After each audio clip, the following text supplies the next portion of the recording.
Kids, thanks so much for joining us today.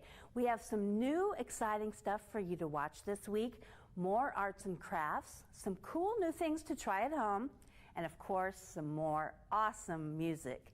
For those of you joining us for the first time, I'd like to introduce you to SMC's new program, The Kids Connection. It's a program especially for you. We have new shows for you every day. Catch us at 10 a.m. in the morning if you like to watch your TV then. And then if you'd rather watch it late in the afternoon or watch it again, you can tune in at 4 p.m. in the afternoon. And please be sure to join us on Fridays when we get together highlights of all the week's shows. Thanks for tuning in. We have quite a show for you. You guys have fun.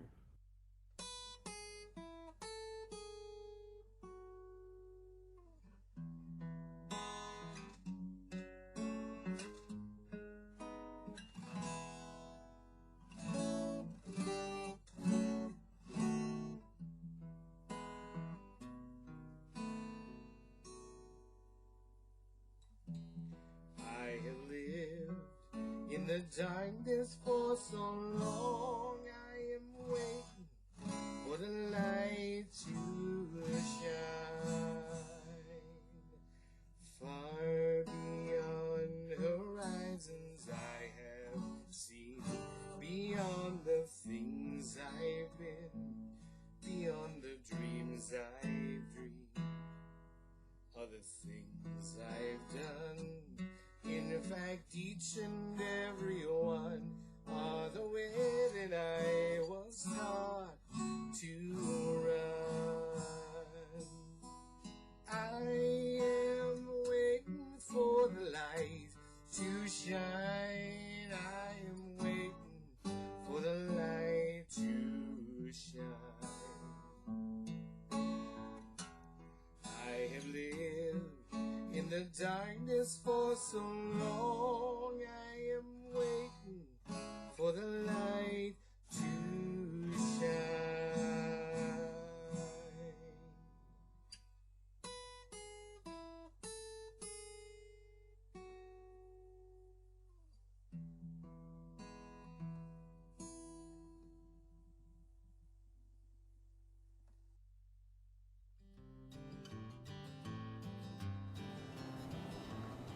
Hello again, my friends. This is Miss Lori, and I'm coming to you from Rolling Hill Zoo. It's story time at the zoo again, and I have chosen for you Wise Up, Silly Owl. Let's see what happens, shall we? Here we go. It was late afternoon in the great woods when Spotty the Owl woke up. Whee! Spotty yelled as he flew out the window and soared into the sky. He twirled around 10 times, landed on a tree, and did a bouncy dance. All at once, he heard a familiar voice. "Spotty, it's time for your lessons." It was his father, the wise old owl. "I don't want to go home," Spotty thought, "but I guess I have to." He flew through the window and found his father waiting for him. There's Spotty.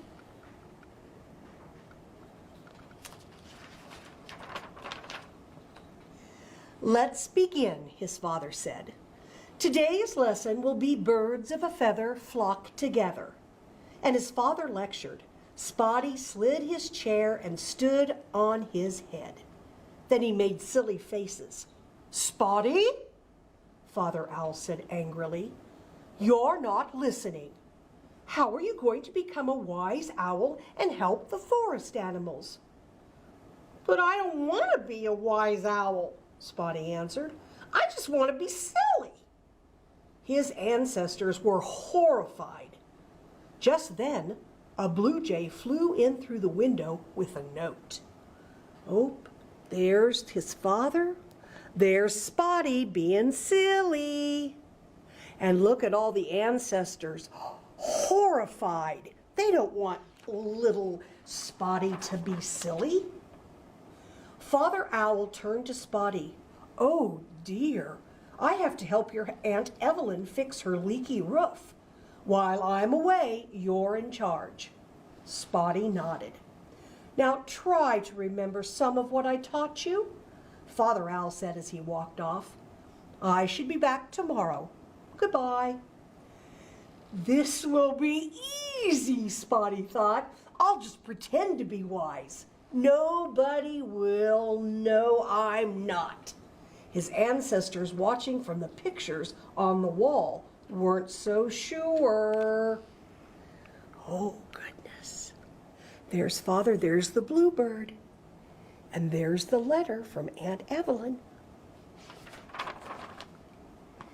There was a knock on the door. "Come in," Spotty called out. "Are you the wise old owl?" Susie Squirrel asked. "No, that's my father.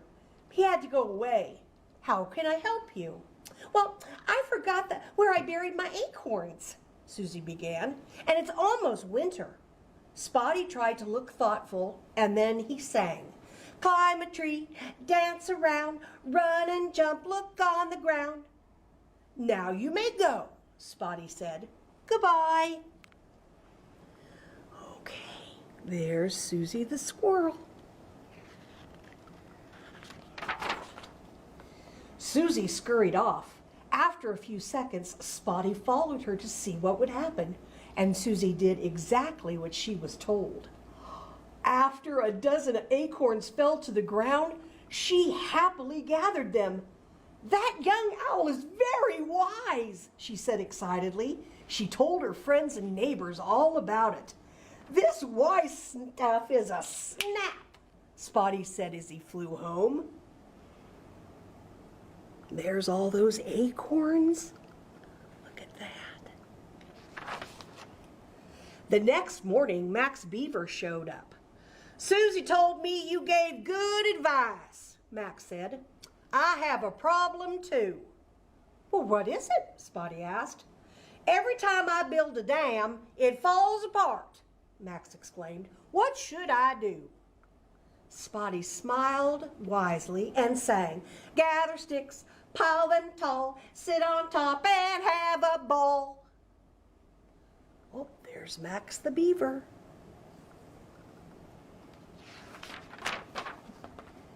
Again, Spotty followed to see what would happen. Uh-oh. But this time, Max's dam came apart and he fell into the water. Splash! "That young owl is not wise at all," he shouted. "I'm going to tell everyone." Spotty's wings drooped as he flew home and crawled into bed. "I really messed up," he said. There's Max in the water. Look at all of those logs. Later that afternoon, Rosie Robin flew onto the windowsill and began chirping. "Is this the wild old owl back? I have a problem, but I heard you're too silly to help." "I can be wise when I know I can be. Give me a chance." "Well, there's a fox near my tree, and I'm afraid he's going to kill my eggs." Spotty looked at one of his father's signs. "Birds of a feather flock together." "I've got it!" And then he sang, "Call your friends from far and near. They'll make that mean fox disappear." "I don't think that will work," Rosie said, "but I've got to try something." And as she flew out the window, she yelled, "Help me! Help me!" Oh no! There's Spotty and there's Rosie. Oh no! Oh goodness! This time Spotty stayed home and he paced back and forth. "Oh gracious, I hope everything turns out okay." He looked up at his ancestors and they seemed a little nervous too. Oh my! All three of them are nervous. Goodness sake, I wonder what happened to Rosie. Dozens of Rosie's bird friends followed her home, and the fox started to climb the tree. "There he is!" Rosie shouted, and the birds flew toward the fox, screeching and pecking, and terrified, the fox scampered away. "Whee!" said one of the robins. "We got rid of the fox." Yes, thanks to Spotty's good advice. The robins flew from burrow to den, spreading the word about Spotty. A few minutes later, Spotty heard a commotion, and he saw a large group of animals coming toward him. Uh-oh, maybe they're mad at me. "Hooray for Spotty! You saved the day!" "What?" Spotty exclaimed. "You helped Rosie scare the fox away," Susie Squirrel added. "She told us all about it."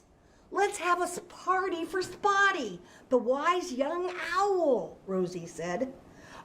"I love parties," Spotty said.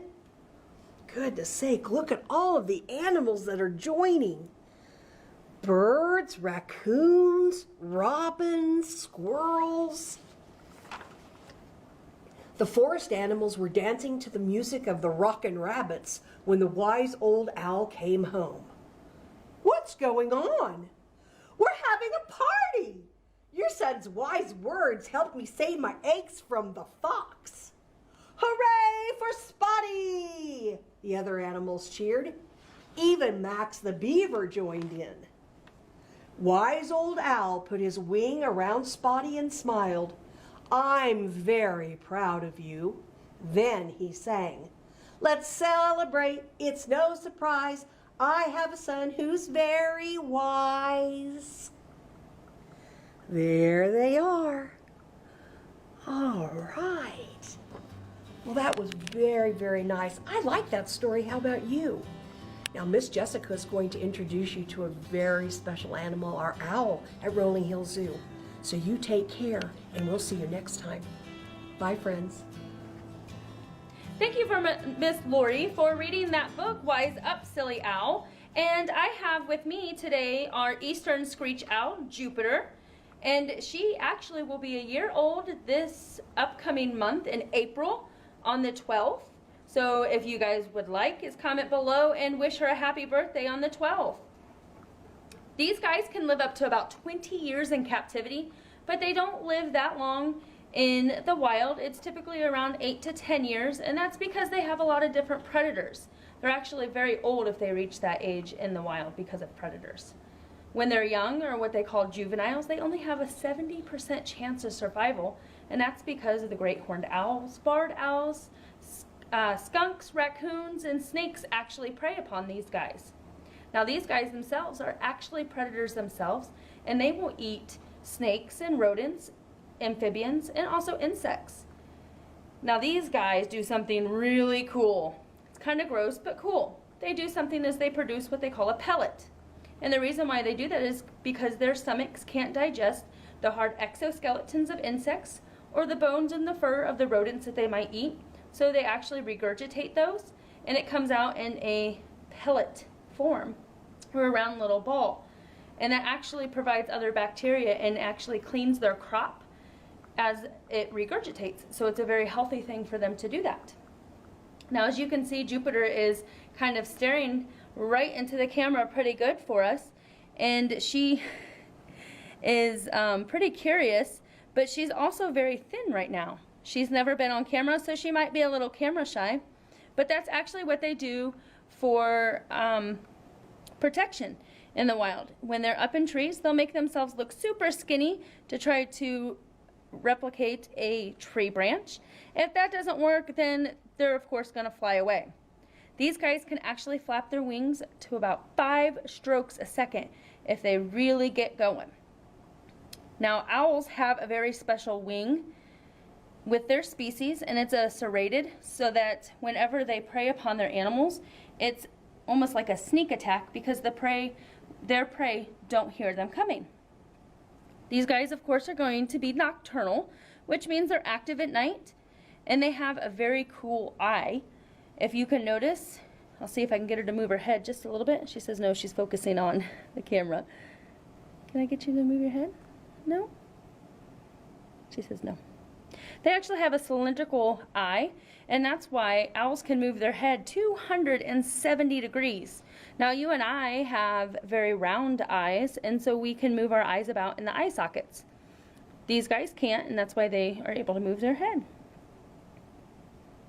Now, their feathers, or their plumage, helps them camouflage very well in the trees.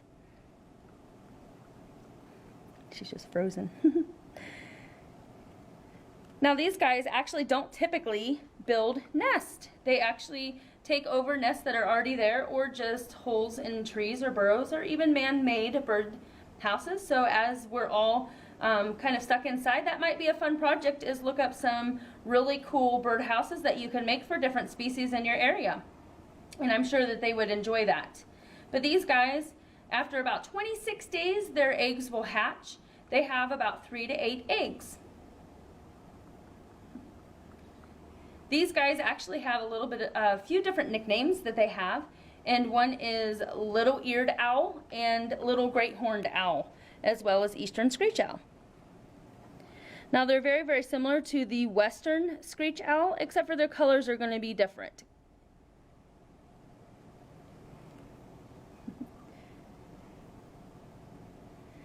If you guys happen to have any questions about Miss Jupiter here, I encourage you to comment below, and we'll be happy to answer those questions. Till next time, friends.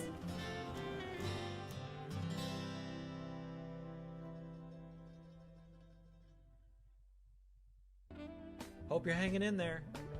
Coming up, some music with Ashley Wheeler and the kids.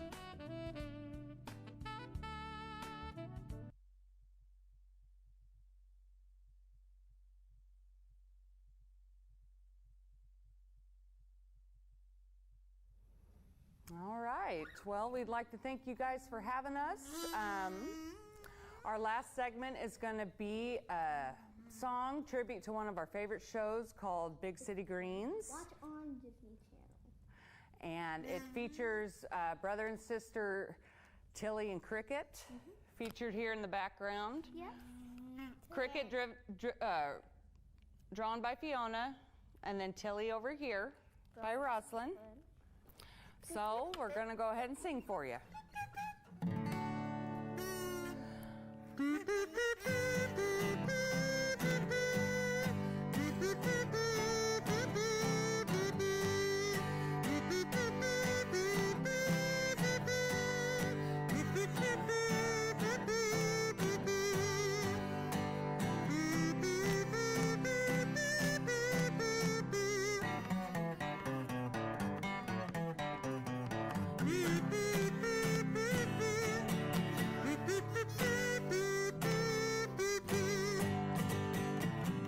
I got sweat in my eyes, lost a bet, got bit by 100 flies, fell on a big old tree.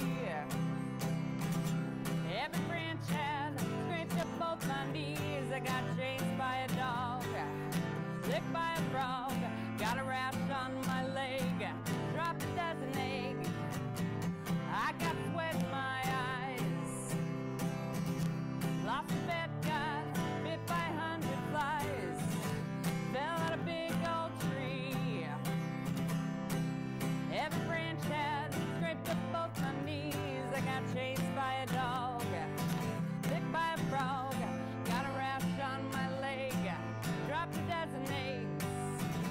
I got splinters at 7 and 10, and tomorrow do it all again. Thank you.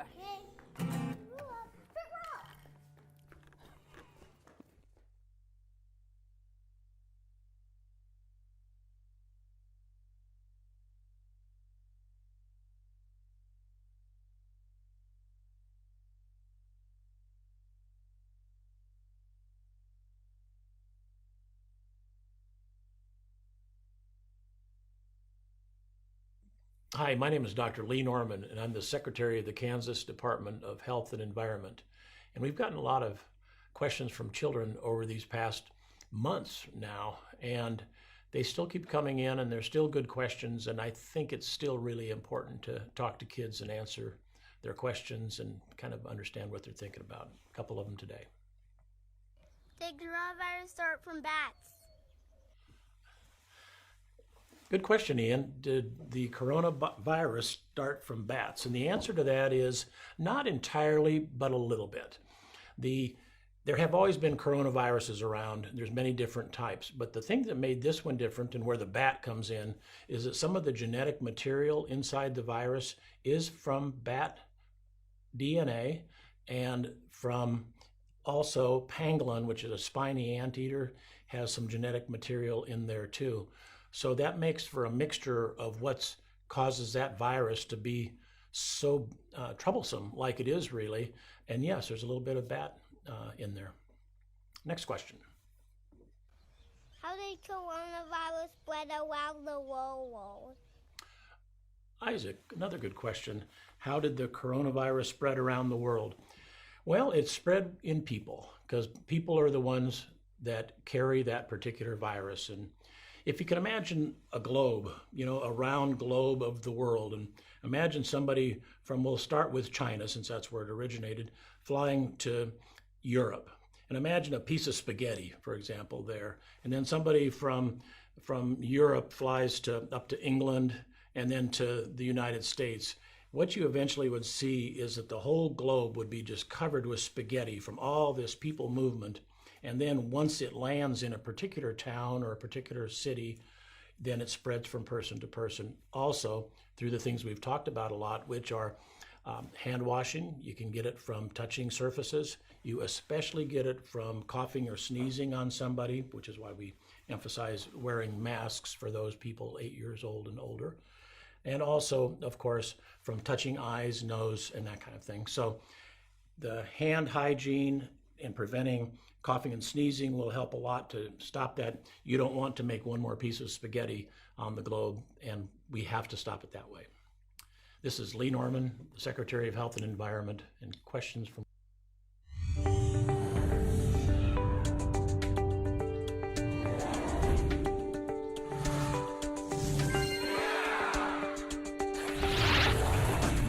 Hi, my name is Chell.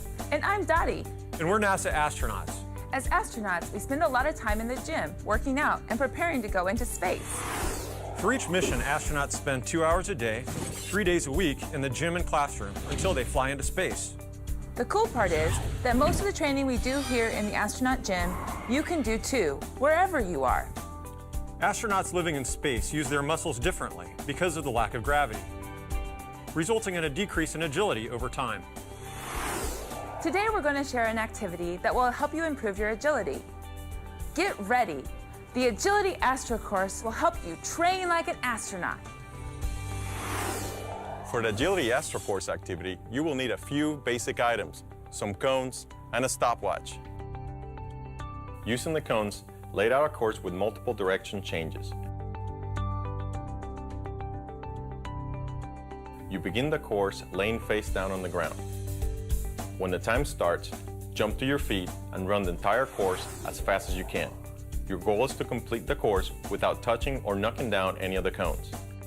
After the run, rest for 1 minute and then repeat the course. Remember to keep track of your course times. After several runs, you should see lower completion times and improve agility. Improving agility can help you do simple things like walking and hiking, but it can also help you in more complex activity. Astronauts work to improve their agility before spaceflight. In space, reduced gravity leads to decreased agility. That means they have to restore their agility when they return to Earth. Whether you're trying to improve your agility or prepare for space, the Agility Astro course will help you train like an astronaut.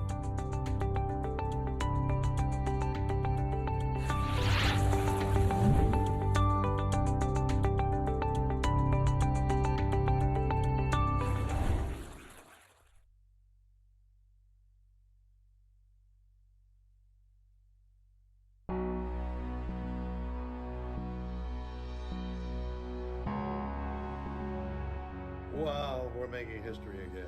Let's go.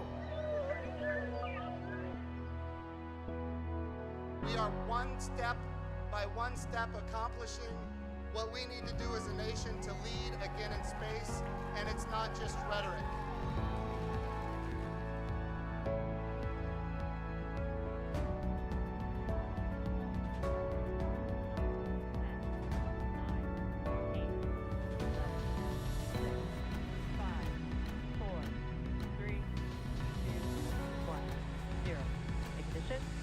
Liftoff of the Falcon 9 and Crew Dragon. Go NASA, go SpaceX, Godspeed, spot a dog.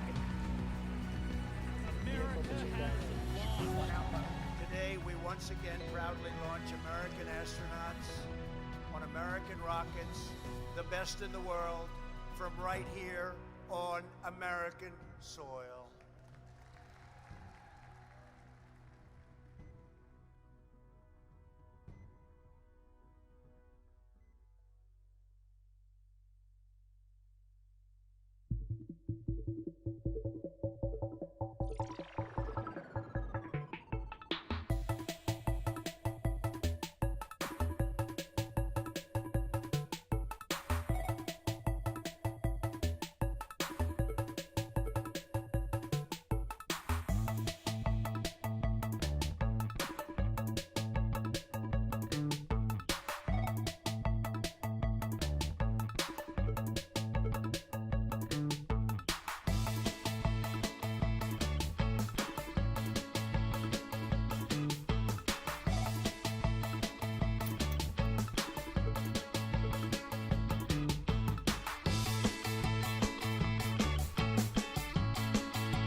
Hello. How are you, my friends? I hope you're well today. This is Miss Lori from Rolling Hill Zoo, and it's story time at the zoo again. I've chosen Turtles Penguin Day. My goodness, what could that mean? A turtle? A penguin? What is this? A turtle dressed up like a penguin? Shall we read and see? Let's read. One night, Father Turtle read Little Turtle a story about penguins. When Little Turtle fell asleep, he dreamed he was a penguin. He played on the ice and dove into the water and swam and splashed with the other penguins.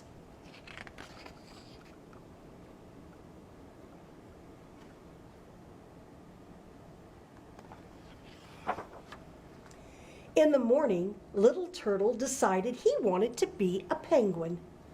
He put on his red slippers and waddled from side to side. And after breakfast, Little Turtle had an idea. He went up to the attic and found his grandfather's black jacket in an old chest, and he put it on. "Now I look like a real penguin," said Little Turtle, staring at himself in the mirror. "Hurry up, honey," said Mother Turtle, "or you'll be late for school." "I'm ready," said Little Turtle. Oh, goodness, you can't go to school in that funny costume," said Mother Turtle. "It's not a funny costume," said Little Turtle. "I'm a penguin." And when he put the book about the penguins into his backpack, he waddled outside to the school bus.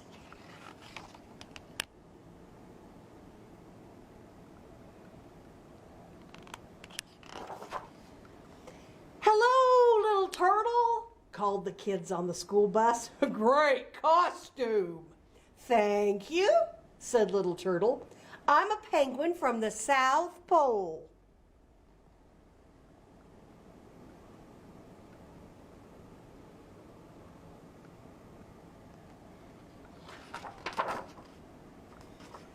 Miss Dog, look!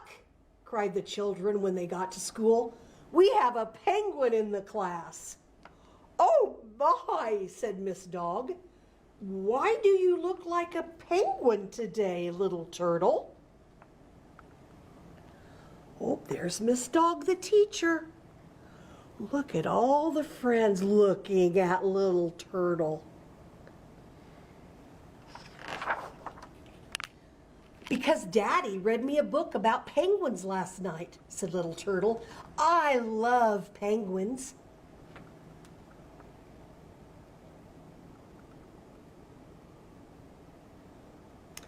I love waddling from side to side like penguins.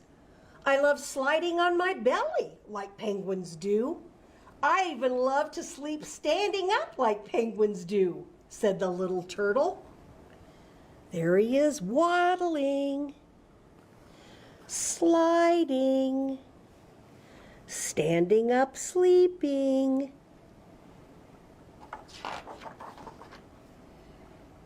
We want to be penguins too, cried all the children. So while Miss Dog read to them from the penguin book, they all tried to pass balls to each other using just their feet, the way penguins do with their eggs. See? They're passing their eggs, the balls there, just like the penguins do with their eggs. There's Miss Dog reading from the penguin book.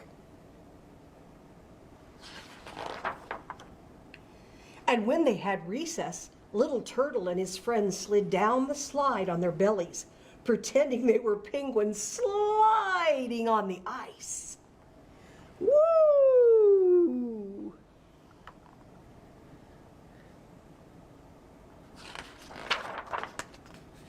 During music time, they all danced a waddling penguin dance. Oh, goodness. They're all in a line. They're waddling just like a penguin.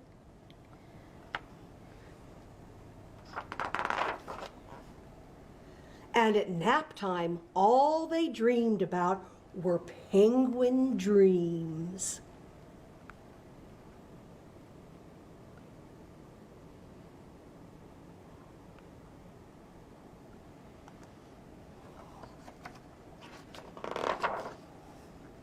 How was school today? Asked Mother Turtle when Little Turtle came home. We had a penguin day, said Little Turtle. It was great. There's Mama. Little Turtle, there goes the bus.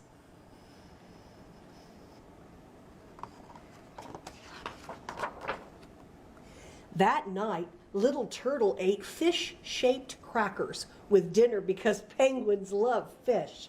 And before he went to sleep, Little Turtle brushed his penguin beak. There they are. See the fish crackers? And there, just like he's brushing his teeth, but he's brushing his beak. Even when Little Turtle got into bed, he still pretended to be diving and swimming with his penguin friends. He dove right into his bed. Then Father Turtle brought a new bedtime story to read. This is the story of the little monkey who lives in a beautiful jungle, he said. Really? Said Little Turtle. A monkey? And when Little Turtle fell asleep that night, he dreamed he was a funny little monkey.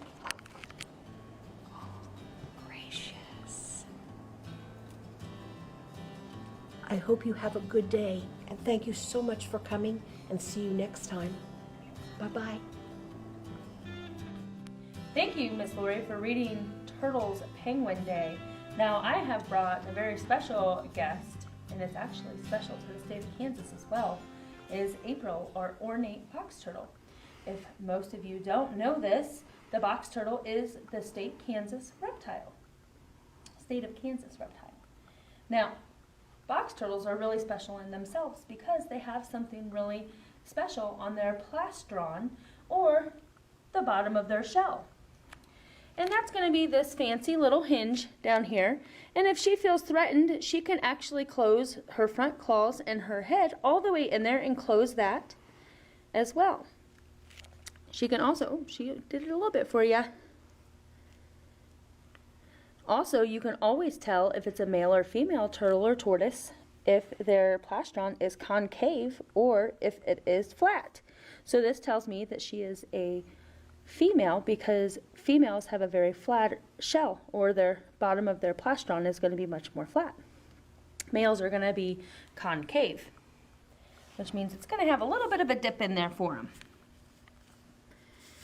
Now these guys, their diet consists of a lot of different things. Basically anything they can eat, small mammal-wise, insects, worms, but then they'll also eat fruits and seeds, but then they can also eat some poisonous mushrooms that would be poisonous to us, which can make these guys actually poisonous.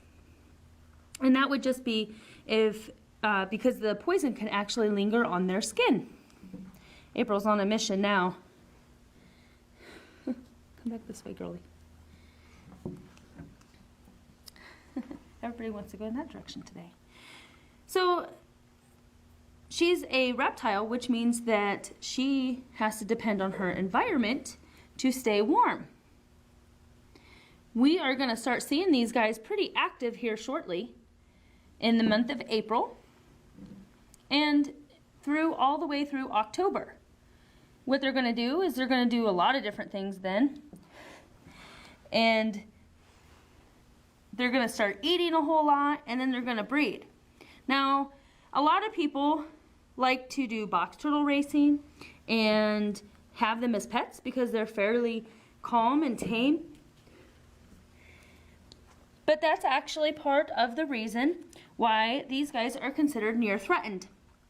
Rolling Hills Zoo is actually doing participating in a study of the actual number of box turtles in the area to see if their status needs to go further into the endangerment, because they are far and few between anymore. The other huge predator for them is going to be cars, because that nice warm road provides almost like a heat source for them, or they're crossing to find some sort of mate or water or food. So if a lot of you guys think that turtles actually grow out of their shells or kind of can come out of their shells, that's actually false. These guys are in their shell for their entire life. They actually have a spinal cord, just like we do. If you feel on your back, you can feel your spine. Theirs actually is attached to their shell and to their actual body. If you ever find a turtle out in the wild, you don't want to go up to it and knock on it really hard, because that would be very painful to them. It would just be like if your brother or sister punched you in the arm, and that wouldn't feel too good. So we always want to rub April's shell very, very gently so that she feels calm and comfortable. If any of you guys have any questions about April here, I would encourage you to comment below. And I want to thank you for another session of Bringing the Zoo to You. We'll see you next time.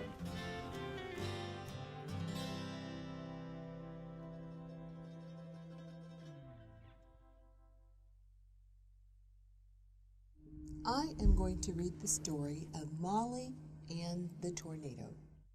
This is a beautiful story.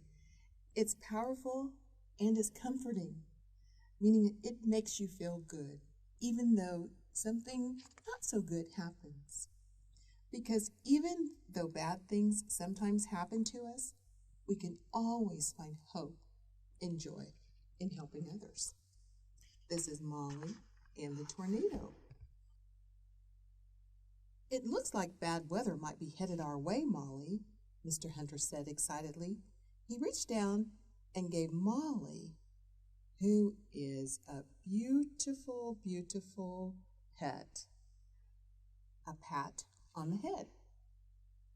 Rex Hunter owned the local drugstore in town. It had an old-fashioned soda fountain and was home to a fat cat named Wilson. Wilson loved to lounge around on the counter.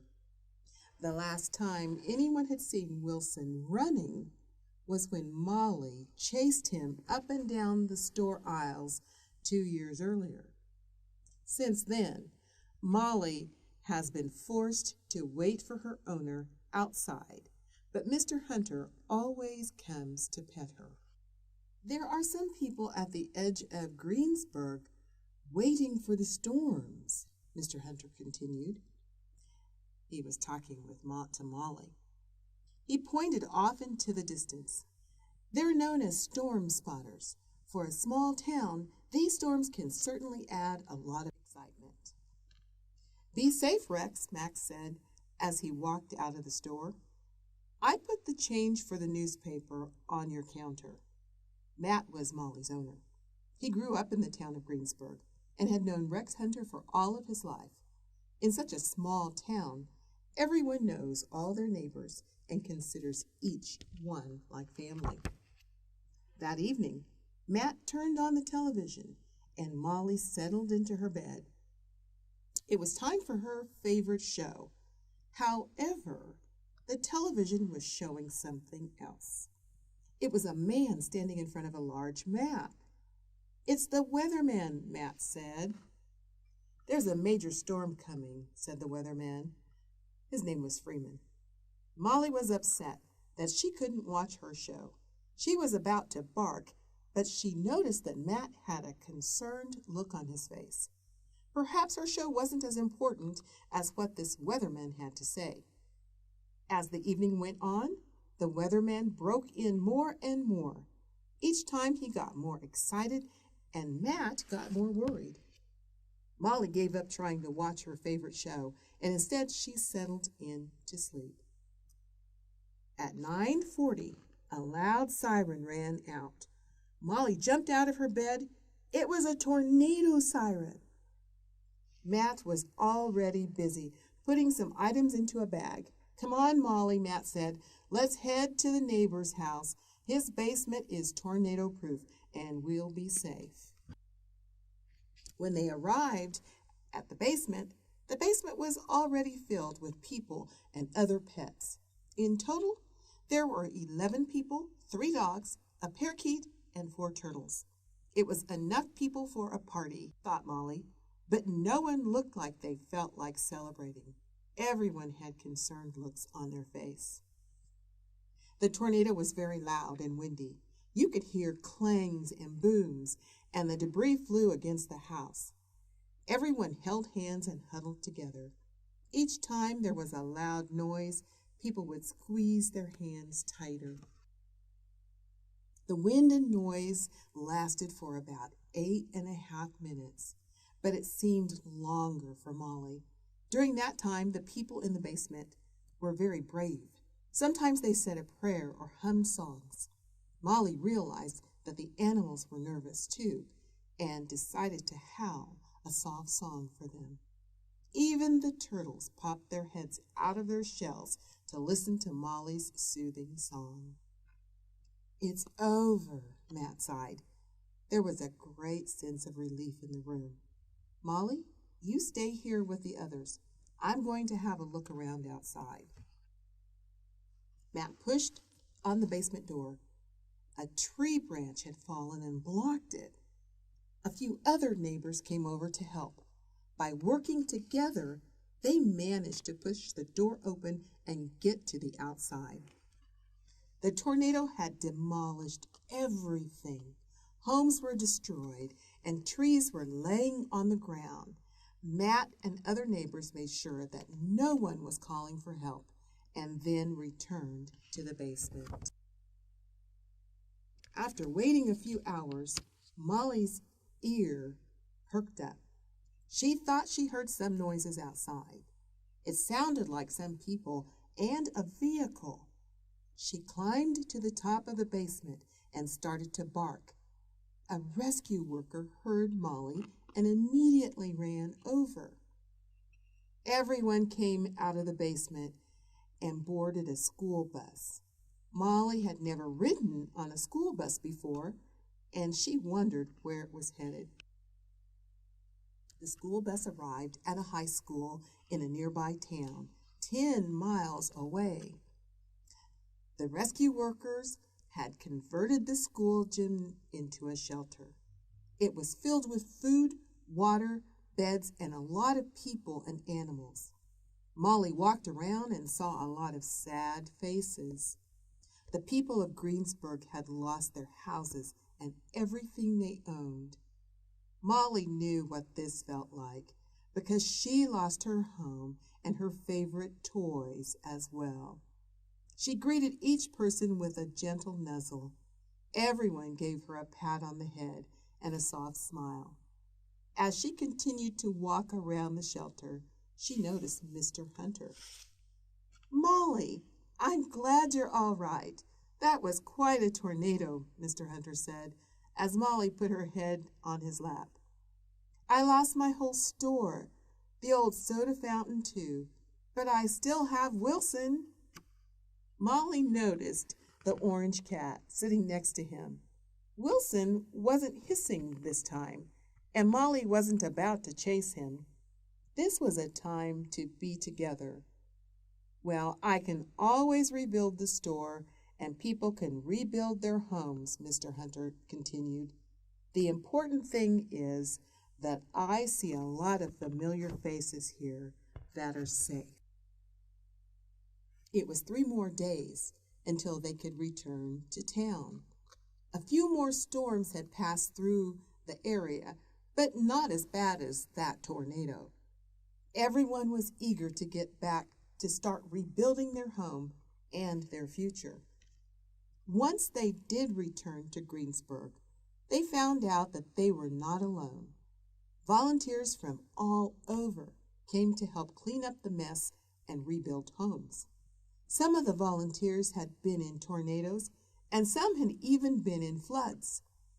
Matt worked with the volunteers every day until the town was rebuilt.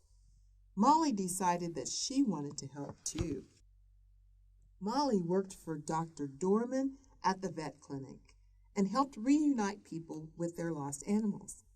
Mrs. Peggy was overjoyed to see her rabbit. Mr. Harris gave his poodle a big hug and some treats. Once all of the animals were back with their owners, Molly went to work with Matt. She greeted all the new volunteers.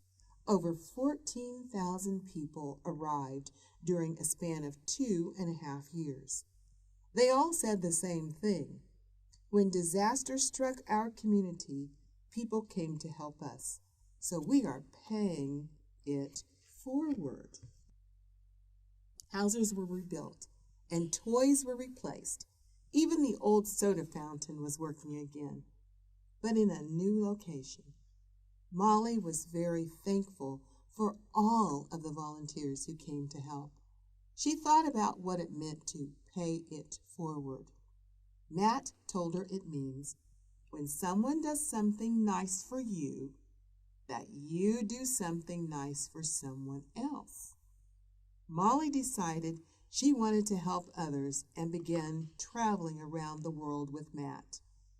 Anytime a community faces a disaster, Molly and Matt are there to help. That's Molly's story. And Greensburg is a real town in Kansas.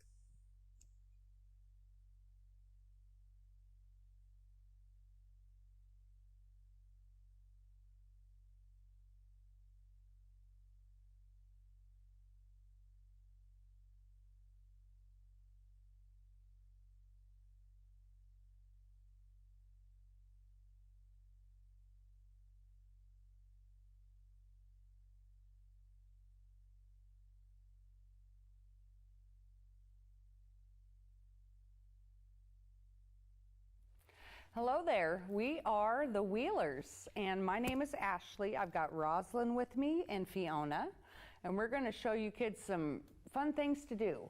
Yeah, I'm Roslyn, your friend, Roslyn from school. And so first thing we're going to do is draw an ice cream cone, and Fiona's going to kind of show us how we do it. Okay, so we are going to be making an ice cream cone for today. And we're going to do fruit roll-ups. I'm going to be showing you how to make an ice cream, so follow along. So first, we are going to make a big V.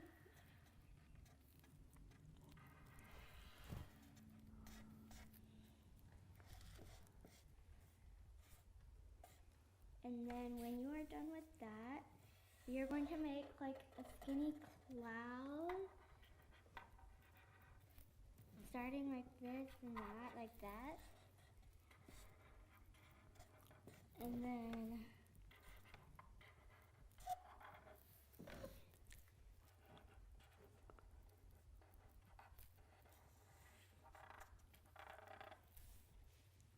when you're done with that, we are going to make like a half of a head or like a half of a circle.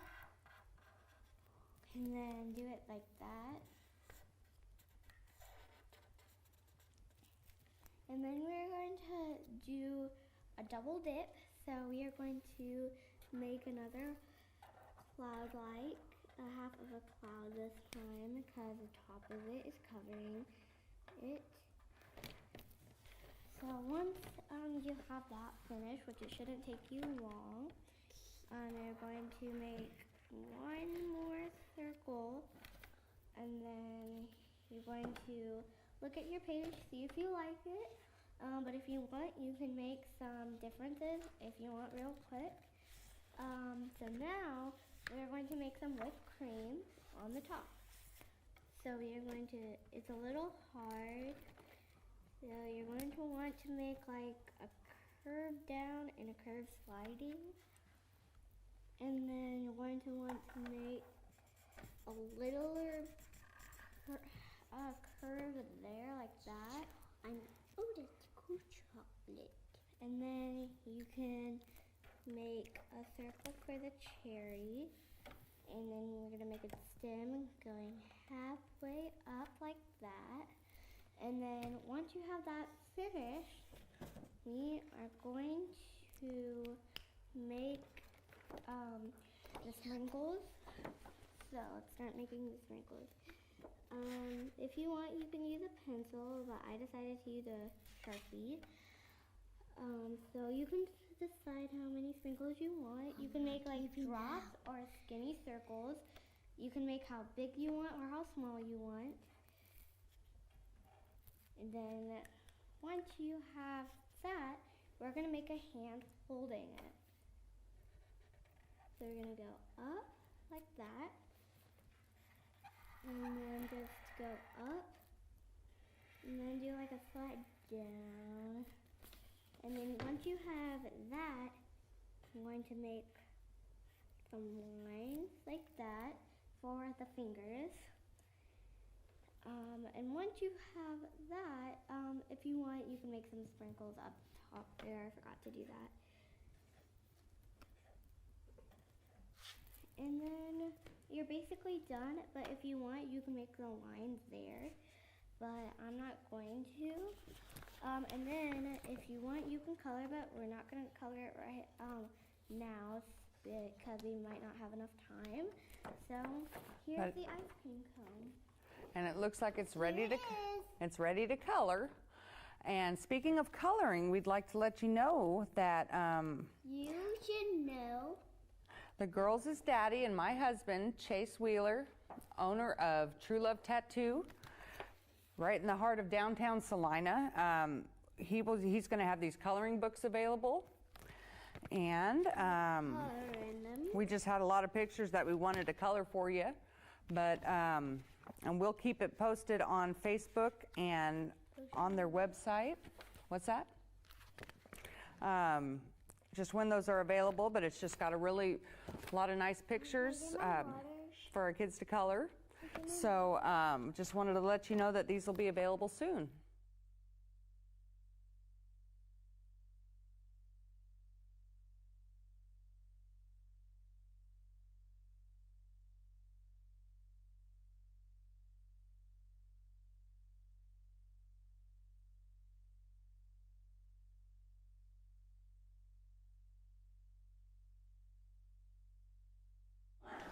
Thank you for watching Kids Connection. Make sure to watch it next time.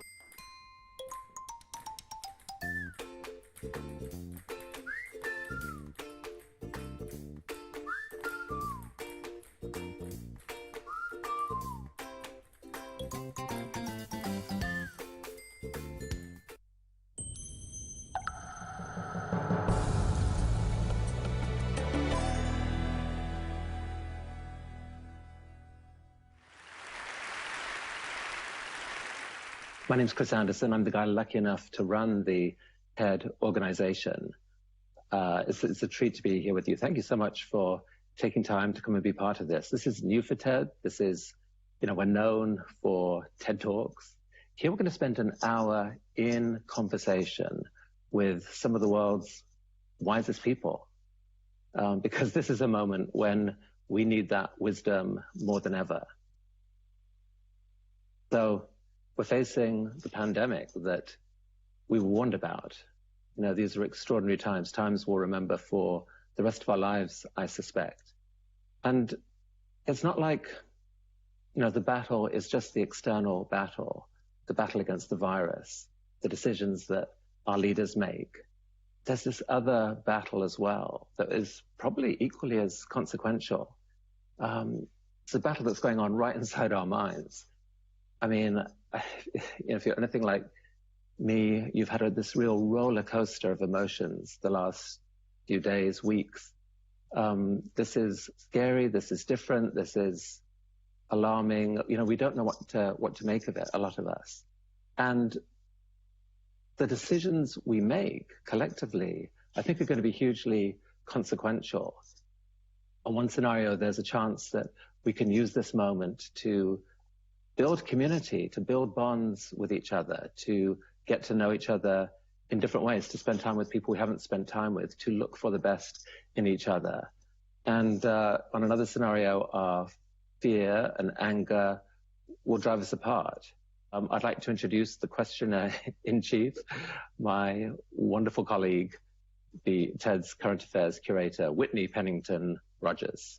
Thanks so much, Chris, and hello to everyone joining us all around the world. Chris will be back later to take part in this conversation. He will come with some of your questions. And so on to our guest. As Chris mentioned, there's so much happening in the media, so much conversation around the coronavirus, and oftentimes it's focused on the things that our government officials are doing, the decisions that they're making. Also, what's happening to our lives physically? What are some of the changes that we're experiencing as far as working remotely, social distancing? But what often is overlooked is the social and the emotional toll that this is all taking on all of us, which is a really critically important and a very real part of how we're all experiencing this pandemic. And so we're really thrilled to be joined today by renowned author and Harvard Medical School psychologist Susan David. She gave a hugely popular TED Talk about emotional courage and the impact that understanding your emotions can have on your lives, on our lives. And so we're excited to chat with her about how we can approach this as we're experiencing this pandemic in this moment. Thank you for inviting me into the conversation. I'm delighted to be part of it. I really appreciate it. Thank you so much for being here with us today, Sue. We're again excited to have you. And I guess first and foremost, how are you doing? How are you holding up? Well, I think like everyone, we're doing the best we can given the circumstances. My husband is a physician at MGH, and it's really a stark reality when one week you're saying, can you pick up groceries? And the next week you're exchanging emergency contact information if something were to go wrong. So, we're all living this reality, and I think trying to find the inner resources to do that in the best way we can is just of profound importance right now. So thank you. Yeah, no, definitely. I'm glad to hear that you're managing and hanging in there. Your work is so focused around how we can best prepare ourselves emotionally and psychologically for these moments of change and complexity. And you have this really beautiful saying about life's beauty is inseparable from its fragility. What does that mean, and how does that apply to the current moment we're all experiencing? Well, I think we all know this internally at some level, that there is this complex and intimate, beautiful relationship between the beauty of life and the fragility of life. We love and then we lose. We are healthy until we are ill. We in jobs in which we need it until those jobs are no longer. We might, roll our eyes and yell at our kids and ask them to tidy their rooms. And then one day there's silence where that child once was. They're now making their way in the world. And so there's this complex interplay between the beauty and the fragility of life that just is what makes the wholeness of life. And yet so often in our narratives in society, we talk about, focusing on success and being positive all the time and goal setting. And, there's this whole, even our avoidance that we have really, I think at a very broad level in society, our avoidance of talking about what is the most common feature that all of us, or common experience that all of us will go through, which is to die. And yet so much of our society is constructed around preventing, avoidance, denial of this reality. And, the circumstance that we're in now is not something that we asked for, but life is calling on every single one of us to move into the place of wisdom in ourselves, beyond the thinking, judgy, county mind, into the space of wisdom and fortitude and solidarity, community, courage. And it's a calling for all of us right now that I think is just so enmeshed in what is in our absolute undeniable reality, the fragility of life right now. Thank you for that. And I think that for a lot of us, when we're thinking about how our lives have changed, and we are approaching this idea of happiness, so many of the things that at one point really did bring us a lot of joy, being able to go out with friends and socialize and spend physical time with loved ones, so many of those things have changed. So, I guess in this moment, how do you advise that we cultivate happiness and joy with everything that's going on? Well, so just to be clear, firstly, I'm not anti-happiness, which you'll understand why I'm saying this as I progress. I think, though, that often, again, we have this narrative in society that is about be happy and be positive. And whilst that may sound like it's the right thing, and it sounds like that is the thing that we should all be saying, just keep positive, or when people are experiencing cancer, they're told to just be positive, or when people are being marginalized or discriminated against, to stop being so angry. We have in our society this almost judgment that happiness and joy are the most important emotional experiences that we can have. And on the other hand, the so-called bad or negative emotions are frustration, anxiety, grief, loss, fear, sadness. And so what we do is we often become very comfortable with happiness, and we become uncomfortable with those difficult emotions, and we push them aside. But I think what so often happens when we try to pursue some idea of, well, going out was what made me happy, or I can't go clubbing this weekend and now I can't be happy, is what we're doing is we're basically establishing the anchor point of happiness around expectations or goals. And what we know, actually, when we look at the scientific literature, is that when we overly strongly focus on happiness as a goal, we actually become less happy over time. And it's this really interesting paradox, because we almost seeking something as opposed to just living our lives in a way that is compassionate and accepting. What I would say is that rather than trying to find happiness, I think now for all of us is actually a space for us to come into ourselves, to come into our emotions, to not try to brush away the grief or the loneliness or the anxiety, but to rather face into that. One of the stories that I spoke about in my TED Talk, which has really stuck with me my whole life, was when I was about 5 years old, I became absolutely aware of the fact that I was going to die one day. And this is very normal around the age of 5 or 6 years old.